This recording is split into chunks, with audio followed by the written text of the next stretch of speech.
Hi guys, well here I am. I've come over to do a Groundbait roadshow, and Ray Bazeley from Bristol, an old friend, he's organising it. And we just had a little chat now about days gone by, and we're talking about Billy Macon. If you're watching this, Billy. So you were telling me then about the platform, were you? Yeah, I was walking along the towpath of the Oxford Canal with this platform under my hand. Yeah. And Billy went, "What the effing hell's that?" And I said, "Soon everybody in the country will have one of these." And I also had I had an aluminium seat box with a backrest on, unheard of over here. But I bought them up, obviously bought them in Holland when we went over to Holland. Yeah. And we've done a lot. Not only did we buy them, we also bought a load of German pole floats for 5 pence a time. Oh right, okay. Yeah. And we sold them at the World Championships at Luddington. On the when Dave won it, Dave Thompson. Yeah. And we sold them for free for a quid, and we sold absolutely thousands of them. Yeah, brilliant times they were. Well, I tell you what, Billy's a boy. Well, I can tell you something else about Billy. I don't know whether I can only remember ever him coming on the Classic in Ireland once, and this time, and we was all in the killie, and he comes over to our table. He said, "Do you mind if I come and sit with you lot over here?" I said, "No, of course you can sit here, Billy." Yeah. And I said, "What's up then?" He said, "Oh, that lot over there are smoking that stupid dope," he says, And he sat down, and all of a sudden he went, Fuck it, you lot are smoking it as well." Oh, that's a good story. But we've had some fun. I mean, when Billy lived in Inkley, I knew him, and when I moved down here and moved back, we always seemed to meet up somewhere along the line. Great character. Oh yeah. And I mean, really and truly speaking, if you look at it, Billy's really responsible for creating commercial fisheries, well, right, in the true sense of the word, And he's safe fishing, really, because if we're out it, there wouldn't be no angling at all, I wouldn't imagine. Well, that's right. We had pits and pools, but we didn't really have, the policies to, make them into good fisheries. Yeah. And that's what he done. Yeah. Well, I know it's been debatable because a few people have been saying, "Oh, was he the first?" and that. But what I can gather, I think he was one of the first. Well, he was. As far as I'm concerned, he was was the first. We had fisheries, but to do it on a commercial basis like he did and stock the ponds to that, he was the first. Yeah. Oh, well, there you go. And he got everything. He had everything going for him because he was the first, and he built it up, and then he buggered off. Then he got his money and he buggered off. And to top it all, he was a brilliant angler, and he weren't short of telling you anything. I mean, at the time, him and Mills and Making were the synonymous names with the canal fishing. Yeah, I enjoyed his company on quite a few occasions. Very good, very good. Well, it's funny because, as I said, I got to know Bill very well over in Thailand. He's there, he's retired, and I'll be promoting that tonight as well, the Thailand fishing. But he was telling me a little bit, because we had a chat about my groundbaits, and he was saying, and he came to the same conclusion I did, about groundbait, which, groundbait catches more anglers than fish. Because he was telling me that he'd done a test, and I'd done exactly the same. By putting loose feed into the swim, they would fish would go to that before they go to the groundbait. And I shouldn't say that because I'm trying to sell groundbait, but well, it is true. I can remember once being in the company of David Hall. Brilliant publicist and done well for vision, and he says, "You've got to realise the roach don't eat the groundbait." And we're all starting there laughing because they come out with all spewing it out of the mouth like. Well, I think what he meant in the first instance, would sooner eat the roach, what you're saying, but they do eat the groundbait. Well, obviously, I've been mixing groundbait for 35 years now, and I think that maybe fish are attracted to how the groundbait works rather than the actual, feed and the smell of it. But that's something, obviously I'll be talking about later on tonight, hopefully. But so what are you doing with yourself nowadays? Well, I just fish. I fish, commercials now. I don't fish the river at all. I still run the poppy match. Me and Paul Benson have been running it for the last, I think, 10, 12 years. And culminating last year with raising over 2,000 quid. Well, we did the year before. But we've averaged about 1,500 since we started, which considering how the angling's going down. And we get great support from the anglers, which is brilliant, you know. So if you look at it, you're looking at somewhere in the region of between 80 and 90 people fishing, and we're raising all that money in a day, which is fantastic. I got to commend you for that, because you know, I haven't fished for a couple of years because I've been a bit busy, but I've been on the matches, and they're well attended, and I think Jan actually, talking about Jan, he actually he actually won it a few years ago. Well, it's anybody's, you know, it's anybody's match to win, especially when that time of the year when the rivers flood. You know, it's anybody's. It's anybody's match. Best I've done in it is second.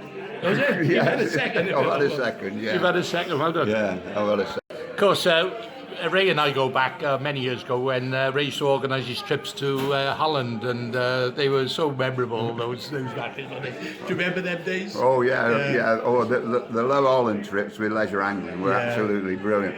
Well thought after, you know. I mean, we had some laugh there with the likes of Eaps. Dave Enser, you know, Stampede to come on one if I can remember.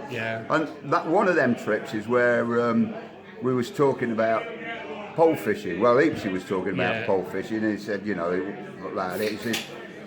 I said it had revolutionised fishing on the Oxford Canal, and he said, well, you could win with a stick on there. And everybody knows the story now. He beat me. I know the truth. He beat me with a stick. Did he really? Yeah. He broke a stick out of the branch, and we done it. Bill Goddard done the photograph, and a young reporter named Greg Minahan done the story. It was a brilliant story. I think it went European wide. I think it went in every single fishing magazine in Europe, you know. So it was well versed and well read. And I remember going over to a trip to Holland to sit with, and we met up with the Silstar, you know, the bloke who owned Silstar Holland then at the time. And anyway, we fished against the Dutch. And I don't know whether you were there that time. I remember at the end they had a special prize for me, and what it was a bamboo pole. Just to improve my course fishing. But no, I've had some good times in angling, you know, whether it's fishing in Germany, France. I mean, you know, I went to France and Ireland with Cliff Smart quite a lot, and you know, and Holland. Well, I remember driving around Holland when we first opened it up, with Dave Horton, with leisure angling, and Sea-Link, driving all around Holland with a good lady at the time, Sue, looking for venues and finding out accommodation, which we'd done. And then from that we had the Holland Classic, the Sea-Link Classic in Holland on the North Sea Canal, which attracted loads of people. And of course, a Dutchman won it, I think, the first one. I remember coming on one of them, and I remember Colson, was it?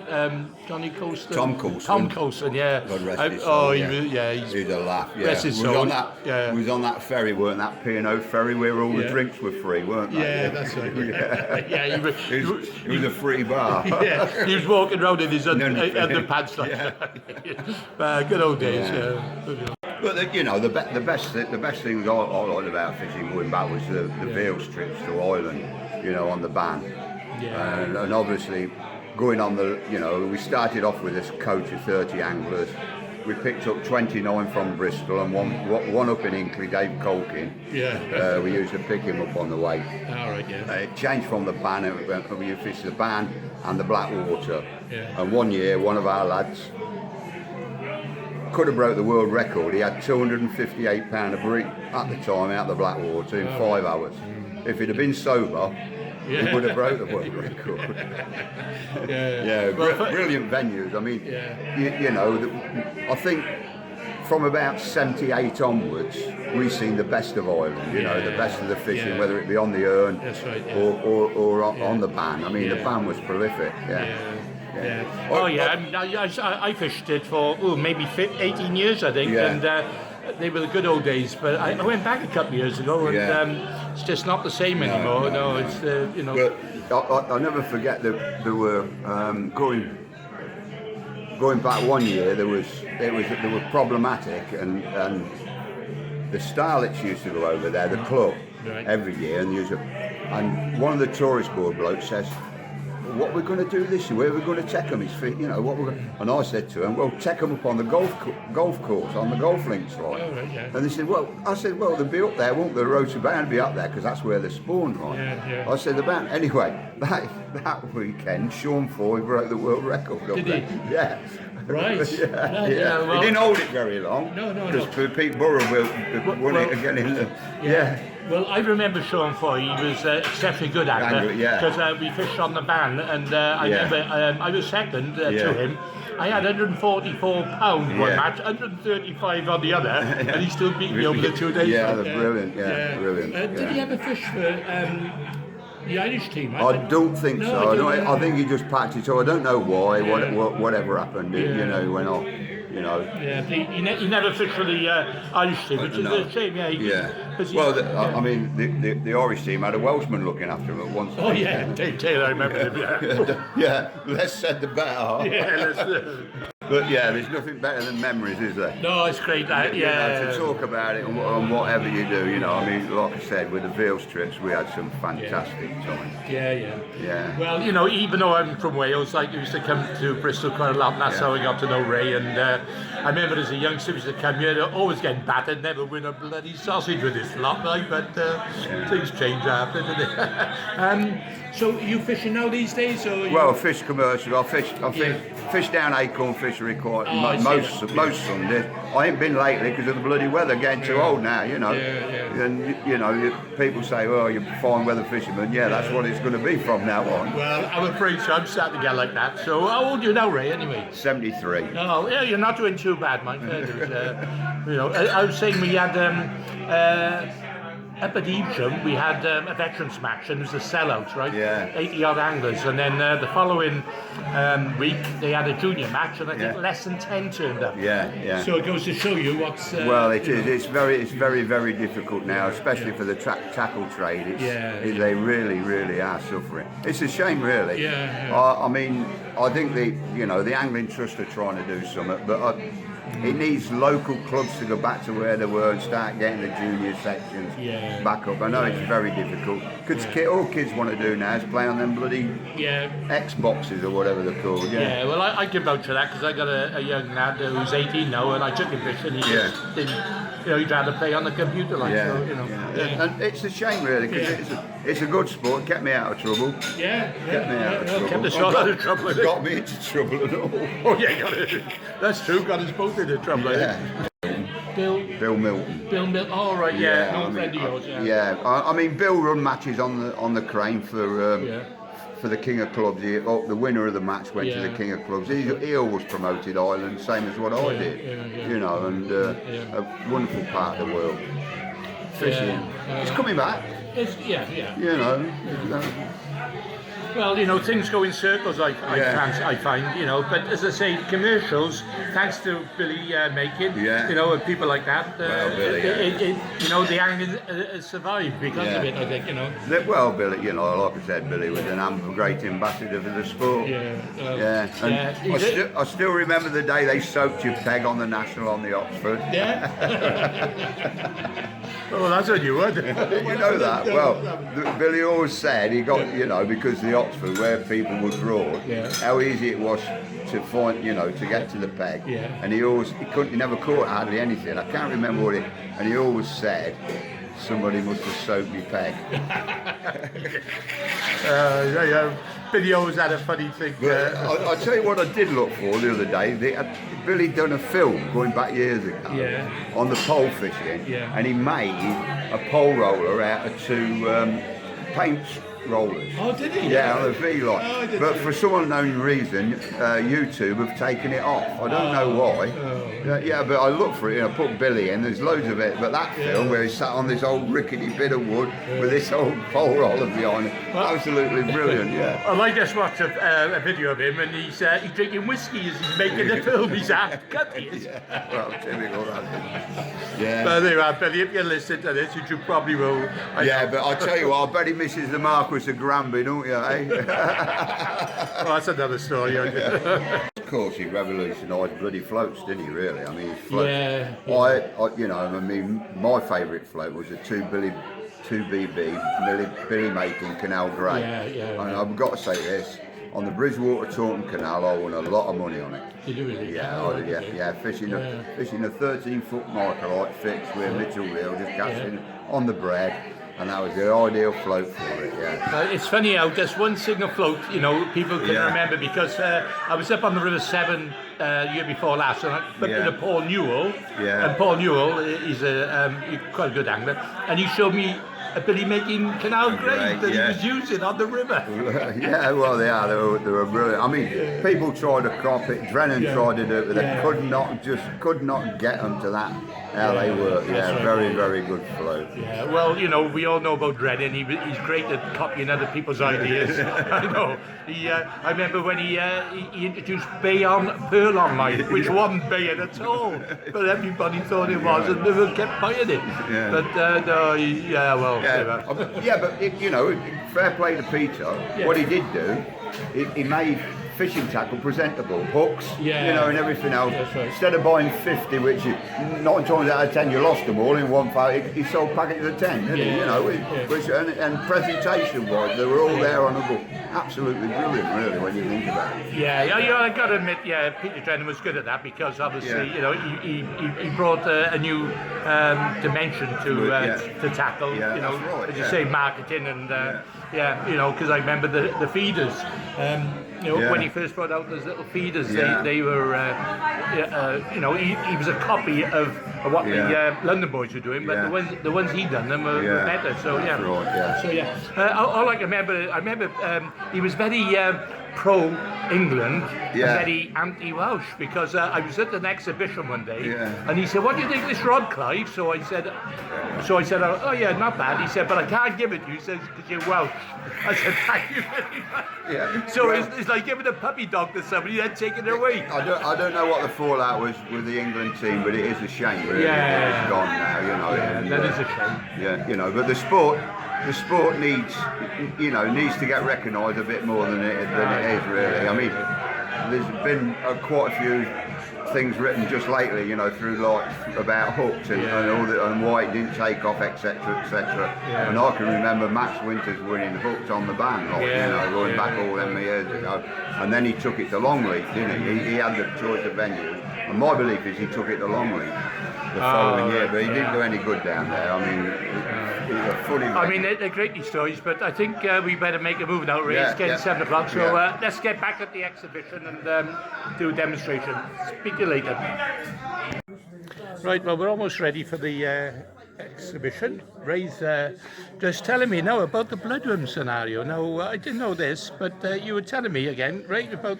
Well, going back too far to remember, I could never forget, we had an NFA meeting down on the south coast, and we went down there especially because Barnsley, the club now, not Barnsley Blacks, but the Barnsley, put a motion forward to ban the Bloodworm. Well, as you know, and I think it was probably one of the last motions to be put up at that time, so we had to wait really till the end, which we really wanted to get back, a long drive back to Bristol. Anyway, but I did get up and told them that they couldn't really use the ban because there's 2 species, one bloodworm, one joker. That's right. And they're going, what do you mean? What do you mean? I said, well, they're 2 different species. They got somebody from their department to come up and say, they are, blah, blah, blah, but the motion went through and the rest is history. And we still ain't using it now. No. And bloodworms are absolutely fantastic bait to catch. I tell you what, that's a big shame, because I tell you what, by banning the bloodworm all them years ago, it's put the English team and Welsh and Scottish and all them back 10 years, because they can never compete. If they're not fishing with it on a regular basis, then they got no chance to become world championships.